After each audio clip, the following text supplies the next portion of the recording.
మాజీ మంత్రి హరీష్ రావు మాటలు విడ్డూరంగా ఉన్నాయని పీసీసీ అధికార ప్రతినిధి గౌరీ సతీష్ అన్నారు. కాంగ్రెస్ ప్రభుత్వం ఎస్సీ, ఎస్టీ, బీసీ, మైనార్టీ విద్యార్థులను మోసం చేస్తుందని చెప్తున్నారు. ఒక్క రూపాయి కూడా ట్యూషన్ ఫీ చెల్లించలేదని అంటున్నారు. ఇది అబద్ధమన్నారు. 10 ఏళ్లు బీఆర్ఎస్ అధికారంలో ఉన్నప్పుడు మీరు 12,50,000 మంది విద్యార్థులను మోసం చేసిన ఘనత మీదన్నారు. మిగులు బడ్జెట్తో తెలంగాణ ఏర్పడితే తెలంగాణ సంపదను ఆగం చేసింది మీరు కాదా అని ప్రశ్నించారు. విద్య, వైద్యాన్ని పట్టించుకోలేదని స్వయంగా మీ బావమరిది కేటీఆర్ చెప్పిన విషయం ఒక్కసారి గుర్తు చేసుకోండి. మీరు ఆర్థిక మంత్రిగా ఉన్న సమయంలో కనీసం విద్యా సంస్థల యాజమాన్యాలకు అపాయింట్మెంట్ కూడా ఇవ్వలేదన్నారు. జూబ్లీహిల్స్ ఎన్నికల్లో లబ్ధి పొందే ప్రయత్నం చేస్తున్నారన్నారు. ప్రజల్లో మీపై నమ్మకం ఎప్పుడో పోయింది. ప్రజాప్రభుత్వంలో అన్ని వర్గాలకు న్యాయం జరుగుతోందని, ప్రభుత్వం ఆర్థిక పరిస్థితులను చక్కదిద్దుకొని ఒక్కొక్కటిగా చెల్లిస్తుందని అన్నారు. అవాకులు చెవాకులు మాని నిజం మాట్లాడండి, అబద్ధాలు చెప్పడం మానుకోవాలని సూచిస్తున్నామన్నారు. బీఆర్ఎస్ టీఆర్ఎస్ పార్టీ మాజీ మంత్రివర్యులు హరీష్ రావు గారు మాట్లాడుతూ తెలంగాణ రాష్ట్రంలో ప్రజాప్రభుత్వం అధికారంలోకి వచ్చిన తర్వాత SC, ST, BC, minority, EBC విద్యార్థులకు ఒక్క రూపాయి కూడా ట్యూషన్ ఫీజు చెల్లించలేదంటే అంతకంటే సత్యదూరమైనటువంటి మాటలు ఇంకోటి ఉండే అనేది మాజీ మంత్రి గారు ఒక్కసారి ఆత్మపరిశీలన చేసుకోవాలని చెప్పి కాంగ్రెస్ పార్టీ పక్షాన హెచ్చరిస్తా ఉన్నాం.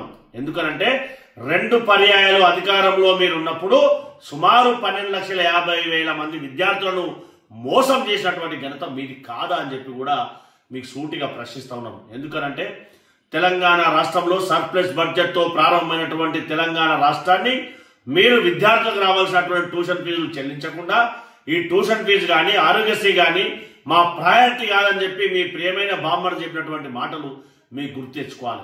మీరు ఫైనాన్స్ మినిస్టర్గా ఉన్నప్పుడు మీ అపాయింట్మెంట్ కోరితే తెలంగాణ రాష్ట్రంలో ఉన్నటువంటి విద్యా సంస్థల యాజమాన్యాలు ఏనాడు కూడా అపాయింట్మెంట్ అయినటువంటి మీరు ఇప్పుడు అధికారం కోల్పోయిన తర్వాత మాట్లాడమంటే నవరాజ్యాలను చూసి మీ యొక్క మాటలు విని చెప్పి మీరు ఆత్మపరిశీలన చేసుకోవాలి.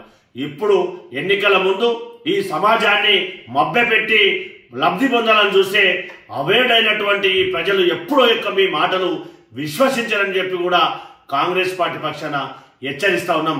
ప్రజాప్రభుత్వం ఏర్పడిన తర్వాత విడతల వారీగా మీరు పెట్టినటువంటి ఏదైతే 2.5 సంవత్సరాల బకాయిలు ఉన్నాయో విడతల వారీగా చెల్లిస్తా ఉన్నాం. అంతేగాని మీలాగా అపాయింట్మెంట్ ఇవ్వకుండా ఎవరిని కలవకుండా ఉన్నటువంటి ప్రభుత్వం కాదు ఈ ప్రజాప్రభుత్వం. గౌరవ ముఖ్యమంత్రి గారు కానీ, గౌరవ ఉప ముఖ్యమంత్రి గారు కానీ మీరు ఏదైతే చేశారో అది మర్చి ఇప్పుడు మాట్లాడితే యావత్ సమాజం అంతా కూడా అసహించుకుంటుంది అనేది కాంగ్రెస్ పార్టీ పక్షాన మీకు సూచిస్తా ఉన్నాం.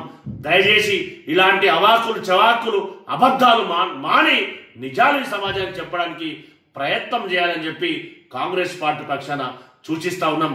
విద్యార్థులకు రావాల్సినటువంటి ట్యూషన్ ఫీజులను ప్రభుత్వం ఆర్థిక పరిస్థితిని చక్కదిద్దుకుంటూ ఒకటొక్కటిగా కొంత మేరకు చెల్లిస్తా ఉంటే అది మీకు ఓర్వలేక ఎస్సీ, ఎస్టీ, బీసీ విద్యార్థులు ఎక్కడ చదువుకొని బాగుపడతారో అని చెప్పి మీరు ఈ విధంగా కుళ్ళు కుతంత్రాలతో మాట్లాడడం అనేది సమంజసం కాదని చెప్పి కాంగ్రెస్ పార్టీ పక్షాన మీకు హెచ్చరిస్తా ఉన్నాం.